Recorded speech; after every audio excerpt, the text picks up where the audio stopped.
मैंने स्टार्ट कर दिया। हेलो सबको, जय मसीह, प्रेज द लॉर्ड। मैं एक बार फिर परमेश्वर का बहुत बहुत शुक्रगुजार हूँ। परमेश्वर ने मुझे आप सबके मध्य में आने का मौका दिया। आइए हम प्रार्थना के दौरान शुरुआत करें आज की शाम की प्रार्थना सभा की। प्यारे परमेश्वर, एक बार फिर हम प्रभु यीशु मसीह का जिंदा पवित्र नाम लेके आपके चरणों में आते हैं और प्रभु आज के सुंदर समय के लिए आपको धन्य धन्य और धन्य कहते हैं। प्रभु जी धन्यवाद करते हैं प्रभु, आपने अब तक हमें संभाला है। पिता परमेश्वर, सुबह का दिन दिखाया, आज की शाम दिखाई। बहुत से लोग थे आज का दिन न देख पाए, उनकी बहुत योजनाएं थी मगर उन तमाम योजनाओं को वो पूर्ण करने में असफल रहे। हाँ प्रभु, हम धन्यवाद करते हैं इस पेज के लिए। पिता परमेश्वर, इस पेज के द्वारा आप बहुत लोगों के प्रश्नों का उत्तर देते हैं। इस पेज के द्वारा आप बहुत से लोगों को प्रभु शांति देते हैं। इस पेज के द्वारा बहुत लोगों को आप छूते हैं, इसके लिए धन्यवाद करते हैं। धन्यवाद करते हैं हमारे पासवान भाई अनुपम के लिए, प्रभु उनके परिवार के लिए जो इस पेज को प्रभु दिन रात बड़ी मेहनत से चलाते हैं। तेरे दास दासियों से रिक्वेस्ट करते हैं कि वो यहाँ पे आके तेरे उत्तम कलाम को प्रभु जो उन्होंने सीखा है बताएं। प्रभु आप अपने दास के घराने को आशीष व बरकत दें। परमेश्वर उनकी सेवकाई को और भी बढ़ाएं और जैसे जैसे उनकी उम्र बढ़ रही है प्रभु आपका मसा भी उनके अंदर बढ़ता जाए। धन्यवाद प्रभु मेरे हर एक भाई बहन के लिए जो आज की शाम या इसके बाद प्रभु इन संदेशों को सुनेंगे। आप उन्हें बहुत आशीष दें। मेरी विनती और प्रार्थना है जोरावर परमेश्वर, सामर्थी परमेश्वर, उन तमाम मेरे भाई बहनों के लिए जो आके यहाँ पे प्रचार करते हैं, आप उनके घरों में शांति दें, उनके जीवनों में बड़ी बड़ी तेरी बरकतें हों और तेरा हाथ उनके ऊपर दिखाई दे। धन्यवाद प्रभु, आपने हमारी विनती सुनी। इस विनती को बड़ी नम्रता के साथ प्रभु यीशु मसीह के मीठे और पवित्र नाम से मांग लेते हैं, आमीन। तो परमेश्वर का धन्यवाद करता हूँ, प्रभु ने मुझे अब तक संभाला है और आप सबके बीच में एक बार फिर मुझे आने का मौका दिया। तो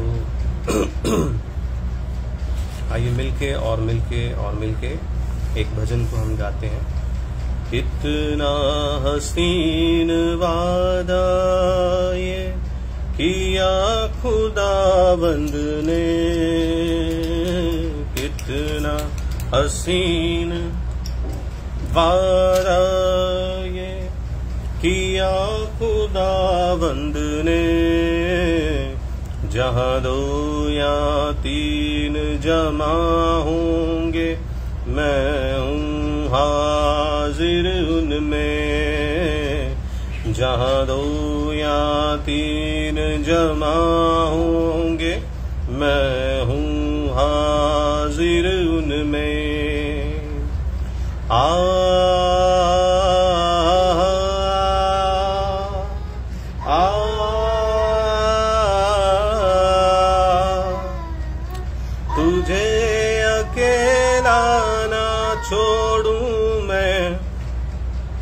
रू अपनी भेजूं, तुझे अनाथ भी ना छोड़ूं, एक मददगार भेजूं।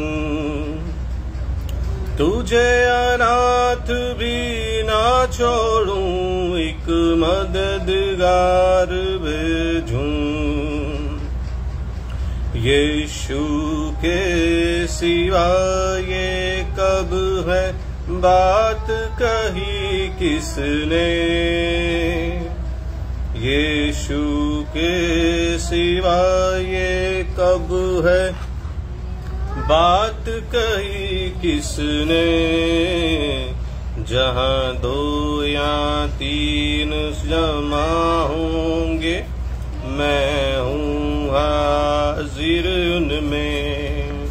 जहाँ दो या तीन जमा होंगे मैं हूँ हाजिर उनमें। दस्तक वो देता है चाहे हर दिल में आना,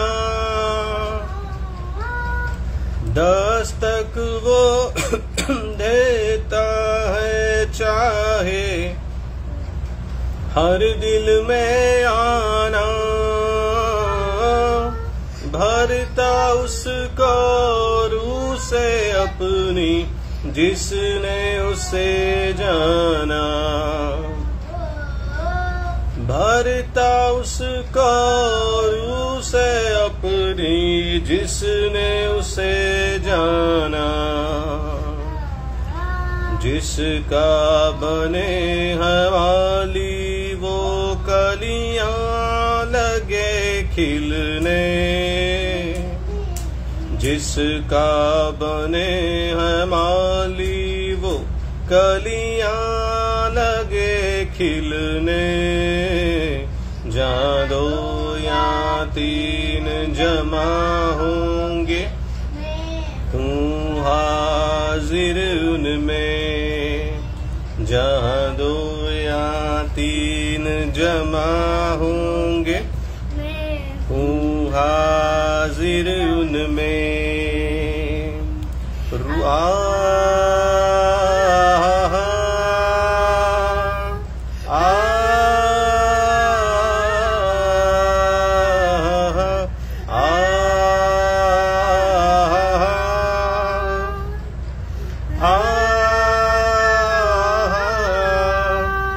रूहे पाक जो हाजिर है और कहे खुशामदी, रूहे पाक जो हाजिर है और कहे खुशामदी, इज्जत दौलत हशमत जिसकी उसकी करे तमज़ीद, इज्जत दौलत हशमत जिसकी उसकी करे तमज़ीद। रूह के शोले बरसे जब फिर बदन लगे जलने, रूह के शोले बरसे जब फिर बदन लगे जलने, जहाँ दो या तीन जमा होंगे मैं हूँ हाजिर उनमें, जहाँ दो या तीन जमा होंगे मैं हूँ हाजिर उनमें।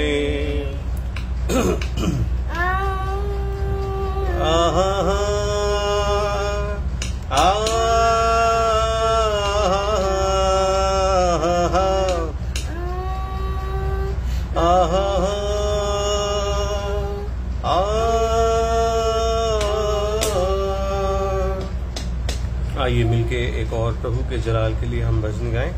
और आज हमारे साथ मास्टर थियोफिलस भी हैं और ये प्रभु के बहुत ही प्यारे बेटे हैं और प्रभु ने हमें एक सुंदर तोहफा दिया है जिसका नाम थियोफिलस है और घर पे हम इनको फिलिप बुलाते हैं। तो आइए मिलके इनके साथ हम एक और भजन गाएं। आराधना हो आराधना, खुदावन यीशु की आराधना, खुदावन यीशु की आराधना, शांति दाता की आराधना, मुक्ति दाता की आराधना,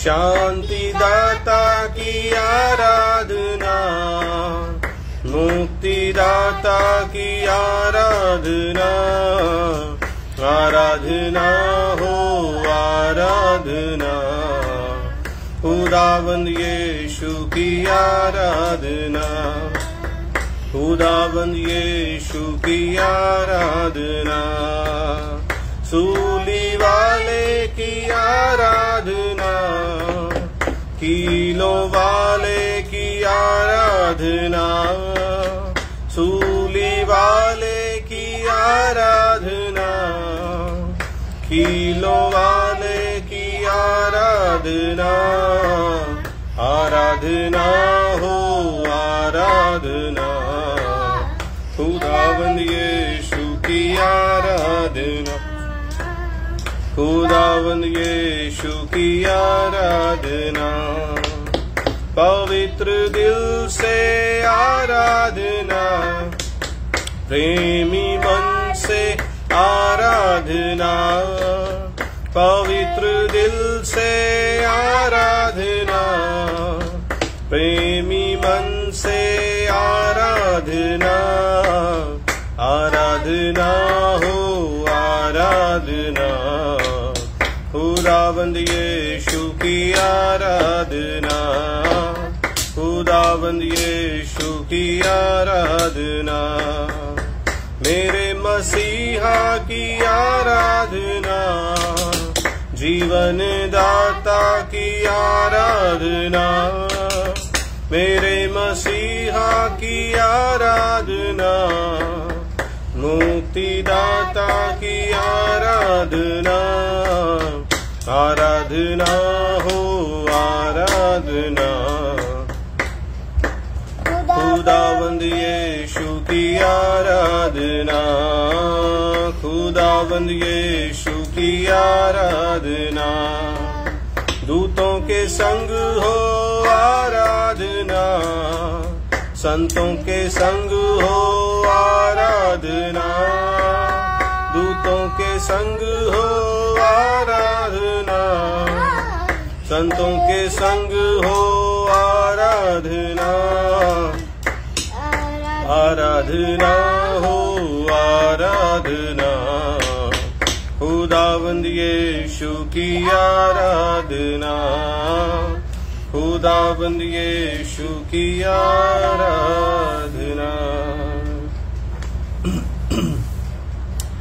thank you so much for आइए हम मिलके परमेश्वर की आराधना के लिए सिर्फ एक और भजन गाएंगे और हम आज के वचन की ओर फिर हम चलेंगे। हम एक और मिलके भजन गाएंगे। तेरे लहू से पाप धोता हूँ, तू बढ़ता जा मैं कम होता हूँ। तेरे लहू से पाप धोता हूँ, तेरे लहू से पाप धोता हूँ, तू बढ़ता जा मैं कम होता हूँ, तू बढ़ता जा मैं कम होता हूँ, तू बढ़ता जा, तू बढ़ता जा, तू बढ़ता जा मैं कम होता हूँ, तू बढ़ता जा मैं कम होता हूँ। तेरा कलाम दिल में रखा है, तेरा कलाम दिल में रखा है, तेरा हर एक वादा सच्चा है, तेरा हर एक वादा सच्चा है, तेरा ही नाम सबसे अच्छा है, तेरा ही नाम सबसे अच्छा है। अपनी खुदी से हाथ धोता हूँ, अपनी खुदी से हाथ धोता हूँ, तू बढ़ता जा मैं कम होता हूँ, तू बढ़ता जा मैं कम होता हूँ, तू बढ़ता जा, तू बढ़ता जा, तू बढ़ता जा मैं कम होता हूँ, तू बढ़ता जा मैं कम होता हूँ।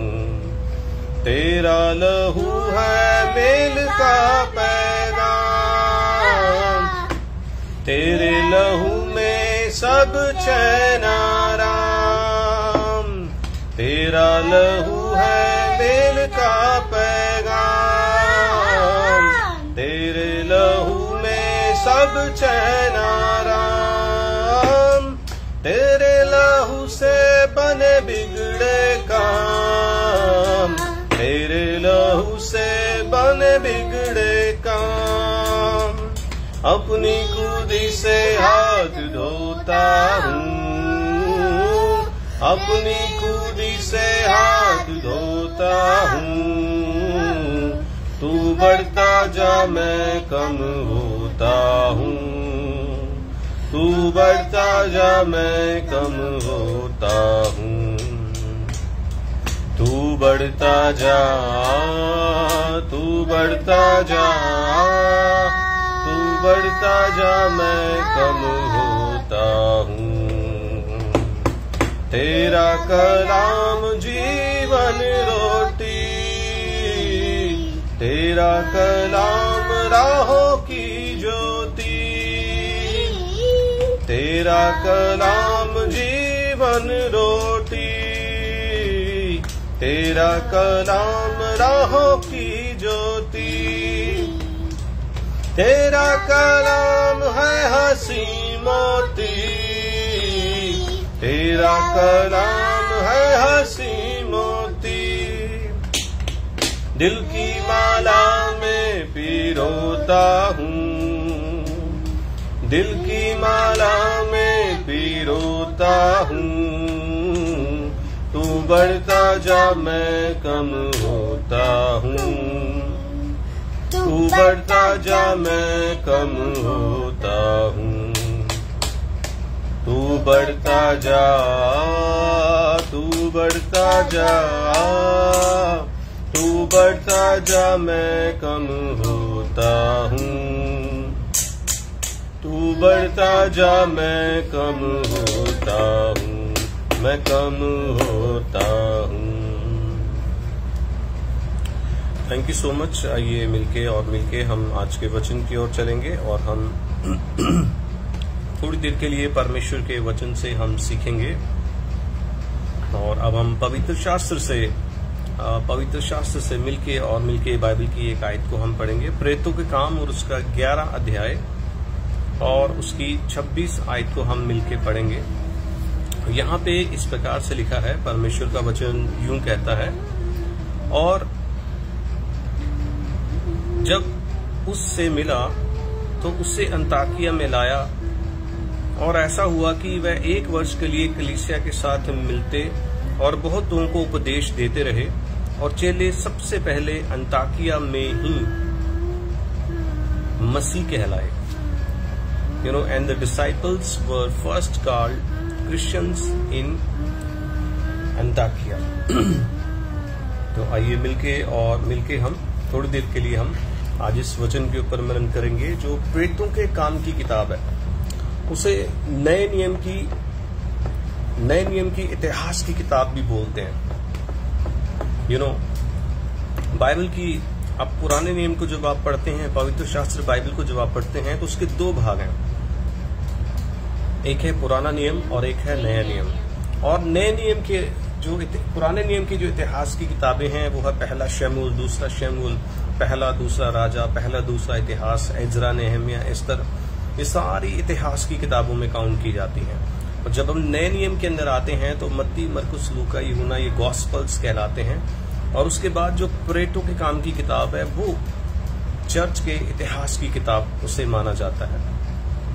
तो इन सारी चीजों को जब हम ध्यान से पढ़ेंगे तो हमें अपने इतिहास के बारे में पता चलेगा। उन दिनों में एक राजा हुआ करता था, नीरो, जो कि मसीह लोगों को अच्छा नहीं समझता था।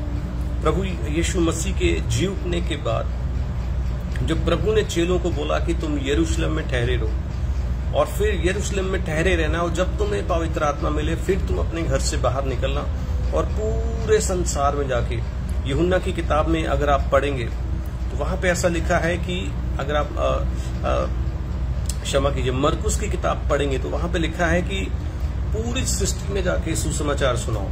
और अगर आप मत्ती को पढ़ेंगे तो वहां पे ऐसा लिखा है कि पूरे जगत में जाके तुम सबको सुसमाचार सुनाओ, और जो बातें मैंने तुम्हें मानना सिखाई है, जो आज्ञाएं मैंने तुम्हें दी हैं, वो उन्हें मानना सिखाओ। तो प्रेरितों के काम की किताब बहुत ही एक महत्वपूर्ण किताब है। अगर आप अपने इतिहास को पढ़ना चाहते हैं, as a Christian, as a मसीह होने के नाते, अगर हम अपने इतिहास को पढ़ना चाहते हैं तो हमें पहली शताब्दी की ओर मुड़ना पड़ेगा। हमें प्रेरितों के काम की किताब को पढ़ने की जरूरत है। इंग्लिश में बहुत अच्छा लगता है, द एक्ट्स ऑफ अपोस्टल्स। प्रभु ने अनुग्रह दिया तो हम एक्ट्स के ऊपर भी मनन करेंगे किसी दिन। ये जो आज का संदेश है, पहली बार अंताकिया में चेले क्या कहलाए? मसीह कहलाए। और मसीह होने का क्या अर्थ है, आज हम इस बात के ऊपर थोड़ी देर के लिए हम चर्चा करेंगे। मुझे ये संदेश सीखने के लिए तकरीबन 2 महीने लगे। हमारे चर्च के अंदर जो सीनियर पासवान है पास्टर प्रबोध के सिंह जी, वो महीने में एक बार प्रभु भोज देने के लिए, पाक शराब हमें देने के लिए वो चर्च में जब आते तो वो एक बहुत सुंदर संदेश हमें सिखाया करते। आज भी वो परमेश्वर की सेवा कर रहे हैं, उनको 30 साल से 35 साल हो गए हैं परमेश्वर की सेवा करते करते। और वो जब भी संदेश देते तो मैं उन संदेशों को लिख लेता।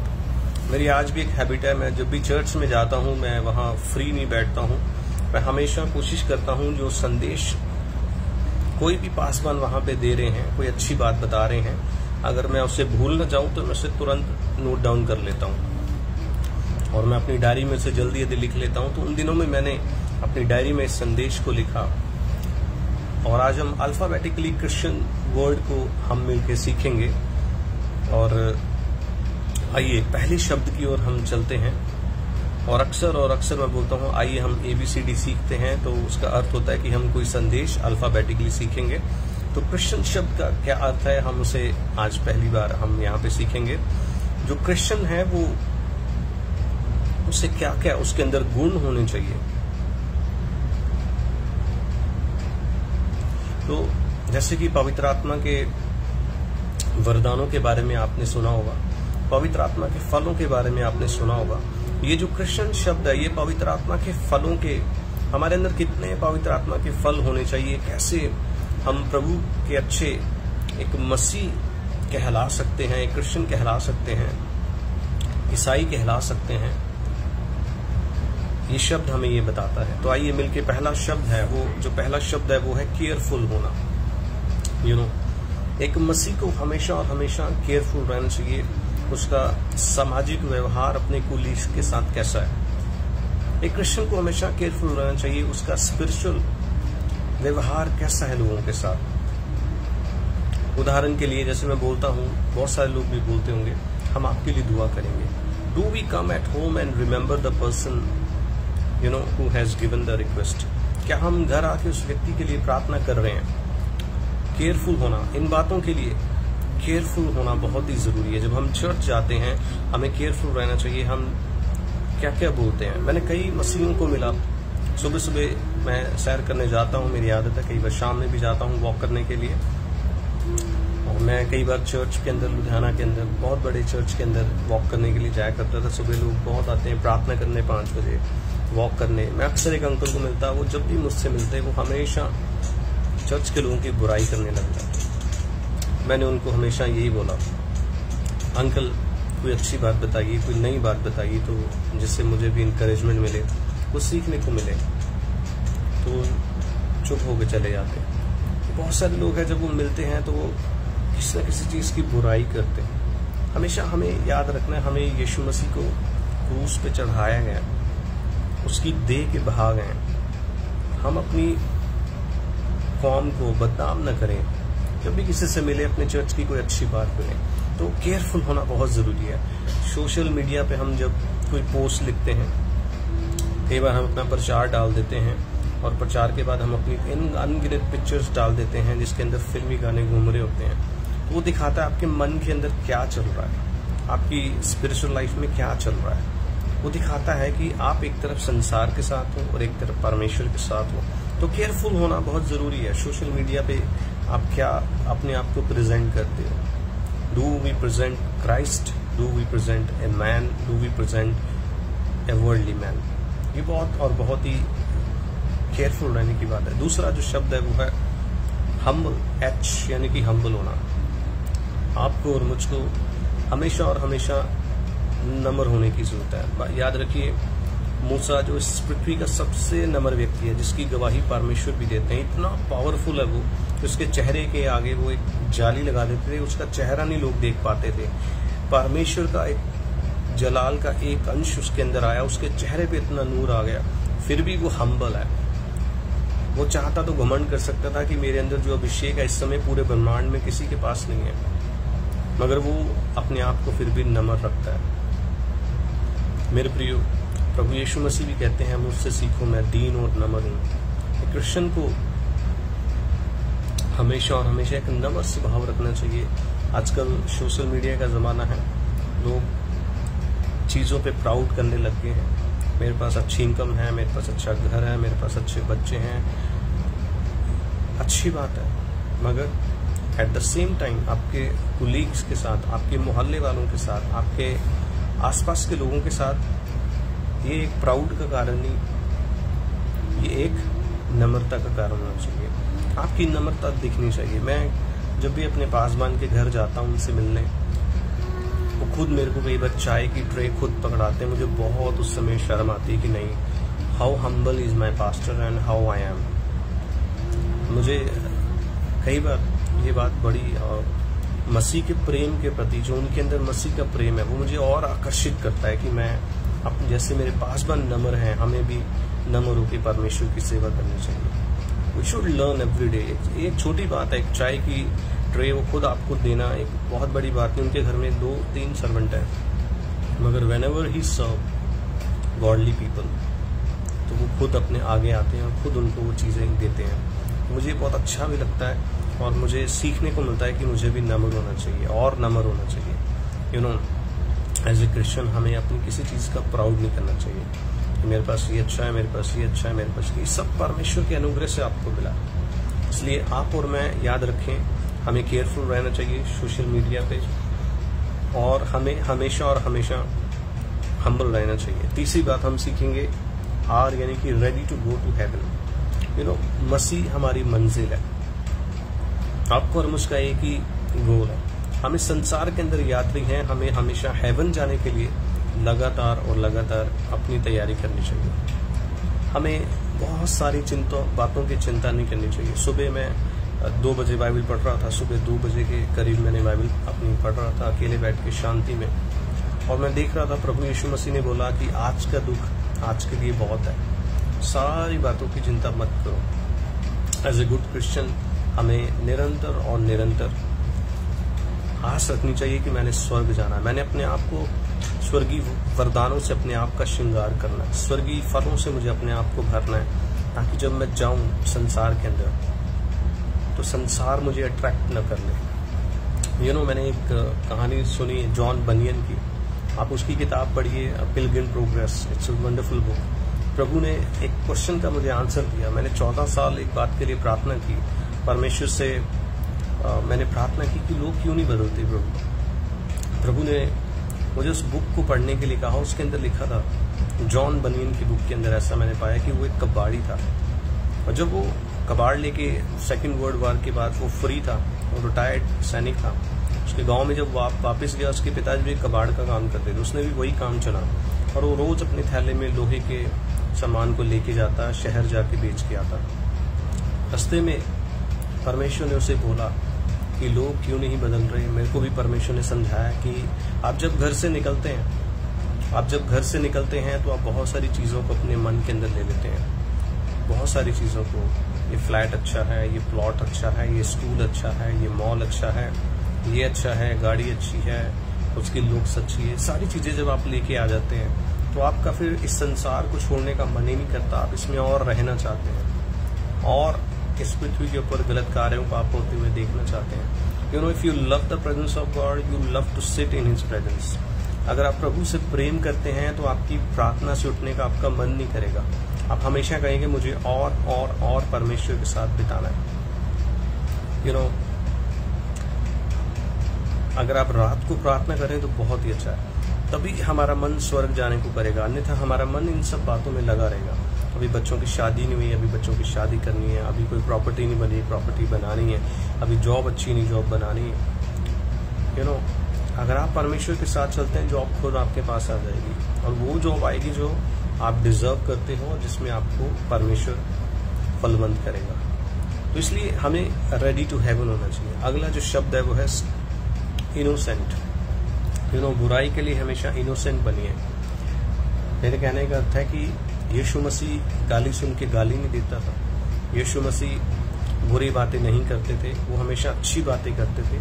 हमें भी संसार के अंदर जब गलत हो रहा है हमारी आंखों के सामने, तो हमें भी उसका प्रभाव अपने अंदर नहीं आने देना, उसका प्रभाव अपने अंदर नहीं आने देना हमें।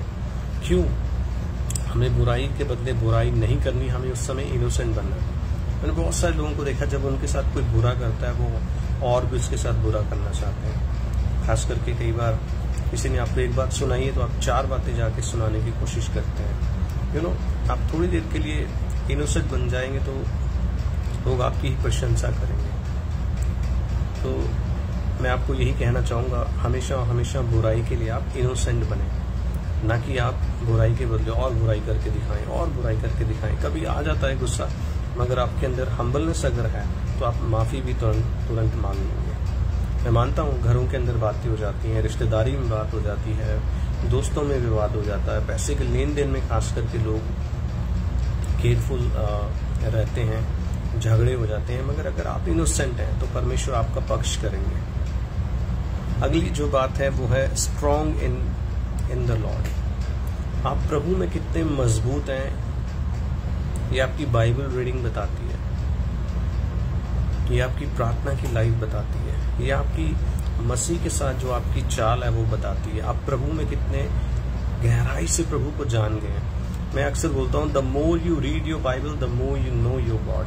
The more you know your God the more you have his character in you. आप जितना बाइबल पढ़ेंगे आप प्रभु को उतना ही जानेंगे। मेरे प्रभु को ये अच्छा नहीं लगता, मेरे प्रभु को वो अच्छा नहीं लगता, और उसके बाद आप ये बोलेंगे मैंने प्रभु से और प्रेम करना है, जो उसको भाता वो मैंने करना है। ये दिखाता है कि आप प्रभु में कितने मजबूत हैं। आपके घर में कोई आके जादू टूने की बात करता है, आपके घर में आके कभी कोई उल्टी गलत जो बाइबल से मैच नहीं करती सलाह देता, तो उस समय अगर आप उसका विरोध करते हैं तो आप ये दिखाते हैं कि आप प्रभु में कितना मजबूत हैं। उदाहरण के लिए बहुत सारे लोगों को मैं जानता हूं जो बहुत ही पुराने मसीह हैं, आज भी वो ऐसा बोलते हैं, ज्यादा गुस्सा आए तो सुच्चा मोती चांदी की रिंग में डाल दीजिए, अपने पिल्लों के नीचे लोहा रख के सो जाएं। तो ये सब बातें क्या दिखाती हैं? They don't know their God, है ना। वो अपने प्रभु को नहीं जानते हैं। मगर अगर आप प्रभु को जानते हैं तो आप ये कहेंगे, हाँ हम यीशु मसीह के लहू का बाड़ा प्रार्थना के द्वारा जल लेके यीशु मसीह का पवित्र लहू अपने घर के चारों ओर लगाते हैं, कोई दुष्ट आत्मा आ ही न सके। आप ऐसी बात बोलेंगे। आप बोलेंगे चलो हम भजन संहिता 51 पढ़ते हैं, आइए हम भजन संहिता 23 पढ़ते हैं। अगर आप ऐसा नहीं आप करते हैं तो ये दिखाता है कि आप प्रभु में मजबूत नहीं है। आप सर्कमस्टेंस के अनुसार अपने आप को ढाल लेते हैं, मगर आप प्रभु में नहीं बढ़ना चाहते। अगला जो वर्ड है वो है CHRIST। टी यानी कि योर टेम्पल ऑफ गॉड। आपका जो शरीर है is a temple of God. इसका भी ध्यान रखना बहुत जरूरी है। आपको लगातार और लगातार अपने शरीर को स्वस्थ बनाए रखना है। मैं प्रभु के वचन के अनुसार आपको बताना चाहूंगा, जो व्यक्ति प्रभु का भय मानता है उसकी हड्डियां तंदुरुस्त रहती हैं। जो व्यक्ति प्रभु के भय में नहीं रहता वो तंदुरुस्त भी नहीं रहता, और वो निरंतर दवाइयों के पीछे पीछे भागता रहेगा। टेम्पल ऑफ गॉड होने का मतलब ये है कि आपने शराब से इसको अशुद्ध नहीं करना, बुरे नशों से इसको अशुद्ध नहीं करना, पार्टीज में जाना और एक पैग लगा लेना, घर आना, गाली गलौज कर लेना, तो अपनी बॉडी को खराब कर रहे हैं। बैठे बैठे हैं तो एक्स्ट्रा खा लेना, कहीं गए हैं तो एक्स्ट्रा खा लेना, ऐसा नहीं करना चाहिए। आप उतना ही खाएं जितने आपके शरीर को जरूरत है, और अन्यथा फिर क्या होगा कि ऑब्वियसली आपके अंदर मोटापा बढ़ेगा, आपके हेल्थ इश्यूज होने लग जाएंगे। तो टेम्पल ऑफ गॉड होने का मतलब यही अपनी बॉडी को पवित्र रखें। आप और मैं निरंतर इसकी केयर करें। अगली बात है आई, यानी कि आप प्रभु के एक इंस्ट्रूमेंट हैं। जहां मौका मिले अपनी गवाही को दें। आप मसीह हैं, कभी शर्माए ना। बहुत सारे लोगों को मैंने देखा वो नाम भी बिब्लिकल नहीं रखते हैं, वो नाम भी अद्भुत रख देते हैं। आजकल जैसे बहुत एक ट्रेंड है, आपके नाम से भी पता चलना चाहिए कि आप मसीह हैं। जैसे कि आजकल ट्रेंड है मेल और फीमेल के नाम को बना के एक नाम रख देते हैं जिसका कोई मतलब भी नहीं होता खास। मेरे प्रियो, हमें निरंतर अगर हम प्रभु के बच्चे हैं तो हम प्रभु के इंस्ट्रूमेंट हैं। हमें प्रभु के लिए बजना चाहिए। हमारे नाम का जो साउंड है वो भी बाइबल से हो तो कितना अच्छा है, ताकि लोगों को आपके नाम से पता चले कि you are the instrument of the Lord. अगली बात हम सीखेंगे वो है एम्बेसडर ऑफ क्राइस्ट। आप जहां भी जाएं आप शांति के दूत बन के जाएं। बाइबल का वचन भी कहता है धन्य है वो जो शांति के दूत है। निरंतर और निरंतर शांति के दूत बन के जहां भी जाएं शांति फैलाएं। अगर कोई आपको अपने घर में झगड़े के फैसले के लिए बुलाता है तो आप कभी पक्षपात ना करें, दोनों की बात सुन के दोनों पक्षों की बात सुन के कोई फैसला करें। प्रभु से अगुवाई मांगे उस समय, उस घर के अंदर मेल मिलाप का आत्मा आप लेके आए, शांति को लेके आए आप, ना कि जिसका आप फेवर करना चाहते हैं आप उसी की बात करी जाए, उसी की बात करी जाए और सामने वाला व्यक्ति जो है वो परेशान हो जाए। मेरे प्रियो, एम्बेसडर ऑफ क्राइस्ट होने का मतलब यही है, आप कहीं भी जाएं आप अपने प्रभु को रिप्रेजेंट करें। मैं अक्सर जाता हूँ, मैं शॉपकीपर्स के पास जाता हूँ, मैं लास्ट में उनको बोलता हूँ प्रभु आपको खुश रखे। वो बोलेंगे कौन सा प्रभु? तो मैं बोलता हूँ मैं प्रभु यीशु मसीह को मानता हूँ, मेरा परमेश्वर, स्वर्ग का परमेश्वर आपको खुश रखे। एक छोटी सी बात से आप अपने प्रभु को रिप्रेजेंट कर सकते हैं, है ना। आप जब भी उनसे बात करें, भाई प्रेम से बात करें। आजकल मैं जब लोगों से मिलता हूँ, कई बार उनको सबसे पहले मैं पूछता हूँ आप कैसे हैं, तो लोग आश्चर्य में पड़ जाते हैं कि ये क्यों पूछ रहे हैं। मेरे प्रियो, मैं आपको बताना चाहूंगा, we are the ambassador of Christ. हमें हमेशा और हमेशा एक दूसरे का हालचाल पूछ लेना चाहिए, है ना। आखिरी और महत्वपूर्ण बात है, I am nothing without Christ. मैं प्रभु के बिना कुछ भी नहीं, ना मैं ना मेरा घराना, हम प्रभु के बिना कुछ भी नहीं है। इसको इजी करके मैं आपको समझाता हूँ। एक मछली को अगर आप पानी से निकाल दें तो वो मर जाती है। एक पेड़ की जड़ काट दी जाए तो वो फल नहीं सकता।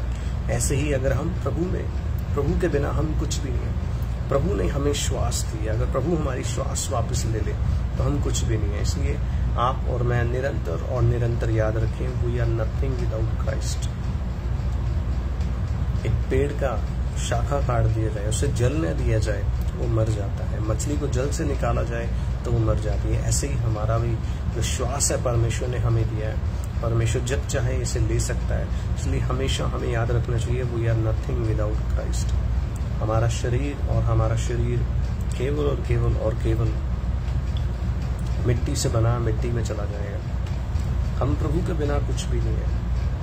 वो एक बहुत सुंदर भजन है, तेरे बिन मैं कुछ भी नहीं, मुझे बहुत अच्छा लगता है। तो बहुत सी बातें हमने सीखी हैं। पहली बात है केयरफुल, हमें अपने आसपास केयरफुल रहना चाहिए हमेशा कि हमारा सोशल व्यवहार कैसा है, हमारा स्पिरिचुअल व्यवहार कैसा लोगों के साथ। दूसरा है हमें निरंतर और निरंतर हम्बल रहना है, हमें कभी किसी बात का प्राउड नहीं करना है। तीसरा है हमें स्वर्ग जाने के लिए हमेशा तैयार रहना है, हमें कभी ज्यादा सोचने की जरूरत नहीं, ये नहीं हुआ वो नहीं हुआ। परमेश्वर आपका और आपकी आने वाली पीढ़ी का ध्यान रखेगा, हमें ये विश्वास करना है। और प्रभु जैसे आपकी जरूरतें पूरा करता आया, उनकी भी जरूरतें पूरा करेगा। इसलिए बहुत सी बातों की चिंता ना करें।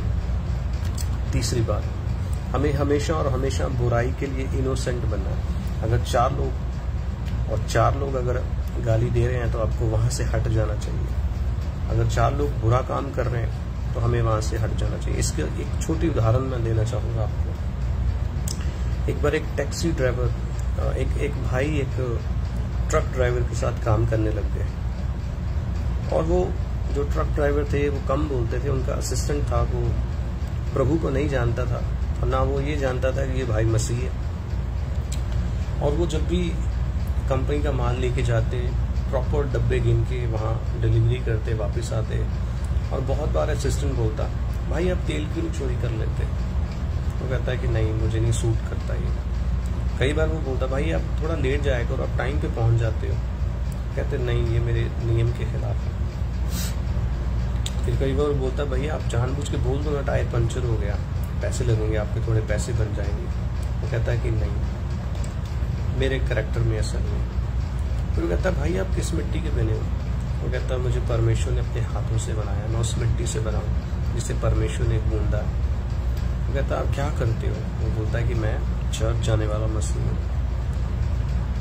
1 साल वो व्यक्ति उनके साथ काम करता है और 1 साल के बाद वो भाई भी मसीह बन जाता है। मेरे प्रियो, जब हम बुराई के लिए इनोसेंट बन जाते हैं, लोग अपने आप आपके साथ जुड़ते हैं। एक और उदाहरण मैं आपको देना चाहूंगा। एक बार केरला और कर्नाटका के बॉर्डर पे टोल लगता था। तो एक मसीह लोग एक प्रार्थना सभा को अटेंड करने के लिए केरला से कर्नाटक जा रहे थे। और जब वो केरला से कर्नाटक को जा रहे थे, उन दिनों में वहाँ टोल लगता था बहुत ज़्यादा। तो ड्राइवर ने बोला गाड़ी रोक के टोल पे कि आप सब लोग ना 500 रुपया मुझे दे दीजिए, मैं 500 रुपया रिश्वत दूंगा और हमारी गाड़ी यहाँ से निकल जाएगी। तो सब लोग जो मसीह थे एक दूसरे का शक्ल देखने लगे। उन्होंने बोला पैसे कितने लगने हैं? उसने बोला सबका ही 500 लगना है। सब लोगों ने बोला हम 500 देंगे, मगर हम रिश्वत नहीं देंगे। तो वो जो ड्राइवर था इस बात से इतना प्रभावित हुआ, कहते हैं आप कहाँ जा रहे हो? उन्होंने बोला हम प्रार्थना करने जा रहे हैं, हम प्रभु से मिलने जा रहे हैं और हम बुराई करके नहीं जाएंगे। तो ड्राइवर इतना प्रभावित हुआ, जब वापस में आया उसने उनकी बातें सुनी, उन्होंने उसको प्रभु के बारे में बताया, उसने अपना जीवन परमेश्वर को दे दिया। मेरे प्रियो, आज के युग में हमें ऐसे मसीह बनना चाहिए। आप कहीं भी जाएं, आप प्रभु के राजदूत बन के जाएं, आप कहीं भी जाएं आप हम्बल बन के जाएं, आप कहीं भी जाएं आप बुराई के लिए इनोसेंट बन जाएं। मेरे प्रियो, मुझे आज भी वो स्टेटमेंट बहुत बहुत घायल करता है जो महात्मा गांधी ने बोला, I have seen many Christians but I haven't seen Christ in them. मैंने बहुत से मसीहों को देखा, मैंने उनके अंदर मसीह को नहीं देखा। जब महात्मा गांधी इंग्लैंड गए तो बहुत सारे इंग्लिश लोगों को उन्होंने देखा, मगर उनके अंदर मसीह को नहीं वो देख पाए। मुझे ये बात आज भी बड़ी दुख लगती है। अपनी कलीसिया के अंदर बहुत दुख लगता है जब लोग आपस में झगड़ते हैं, एक दूसरे के खिलाफ वो बोलते रहते हैं, कभी लाइव आके कभी कुछ, मगर वो कभी भी और कभी भी मसीह कैसा है वो नहीं दिखाते। मगर हमें प्रभु ने अनुग्रह दिया है कि हम अपने आप को इस साल बदलें, हम परमेश्वर के साथ और जुड़ें। हम देखते हैं वर्ल्ड के अंदर अब यूक्रेन रशिया की वार को 2-3 साल हो चुके हैं। इजराइल और ईरान की लेटेस्ट अभी लड़ाई फिर दोबारा से शुरू हो गई। मेरे प्रियो, इंडिया और पाकिस्तान का भी कॉन्फ्लिक्ट हो चुका है। ये सारे चिन्ह दिखा रहे हैं हमारा प्रभु आने वाला है। इसलिए आप और मैं एक अच्छे मसीह बन के आपस में एक दूसरे को दिखाएं और बहुत से लोगों को प्रभु के लिए जीत लें। और उनमें से सबसे पहले आप अपने परिवार को जीतें, अपने रिश्तेदारों को जीतें, फिर जाके लोगों को जीतें। प्रभु आपको सबको आशीष दे। छोटे संदेश के द्वारा हमने बहुत सी बातों के ऊपर मनन किया। हमने आज क्रिश्चियन शब्द के ऊपर सीखा कि क्रिश्चियन को कैसा होना चाहिए। हमें लगातार और लगातार प्रभु के भय में बढ़ना चाहिए, प्रभु के साथ संगति में बढ़ना चाहिए, जितना हो सके उतना ज्यादा बाइबल को पढ़ना चाहिए। तो मास्टर थियोफिलिस कुछ कहना चाहते हैं, तो इस समय मास्टर जी भी कुछ कहेंगे। चलिए, परमेश्वर आप सबको आशीष दे। आइए हम मिलके प्रार्थना करें। प्यारे परमेश्वर, आज के सुंदर समय के लिए आपको धन्यवाद। आपने हमें अनुग्रह दिया प्रभु कि हम एक साथ बैठ के आपके वचन को मनन कर सके। मेरी दिल से दुआ है मेरे तमाम भाई बहनों के लिए जिन्होंने देखा और जो देखने जा रहे हैं। परमेश्वर, आप उन सभी को आशीष दें। यदि कोई बीमार है, यीशु मसीह के कोड़े खाने की सामर्थ के द्वारा वो स्वस्थ किया जाए। यदि कोई परेशान है प्रभु, यीशु मसीह नासी के नाम से प्रभु जी वो अपनी परेशानियों से मुक्त हो जाए। आपकी असीम शांति उनको घेरे, आपका पवित्र जलाल लगातार उनको चलाए। यदि कोई पिता परमेश्वर इस समय विदेश जाना चाहता है प्रभु, अपने परिवार के साथ सेटल होना चाहता है, तो आप उनके लिए रास्तों को खोलें। परमेश्वर, आपका बड़ा अनुग्रह हमारे देखने वाले तमाम मसीह भाई बहनों के ऊपर हो, खास करके भाई अनुपम जी, उनकी पत्नी हमारी बहन शबनम के ऊपर आपका बहुत बहुत बड़ा अनुग्रह हो। उनके बच्चों पे आपकी भलाइयाँ दुगनी रीति से प्रकट हो। धन्यवाद प्रभु, आपने हमारी विनतियों को सुना। उन तमाम पासवानों को भी आशीष दीजिए जो दोबारा आके यहाँ पे प्रभु आपका प्रचार करते, उनके घरों में भी खुशियाँ हो, शांति हो। धन्यवाद, आपने विनती सुनी। प्रभु यीशु के मीठे और पवित्र नाम से आमीन।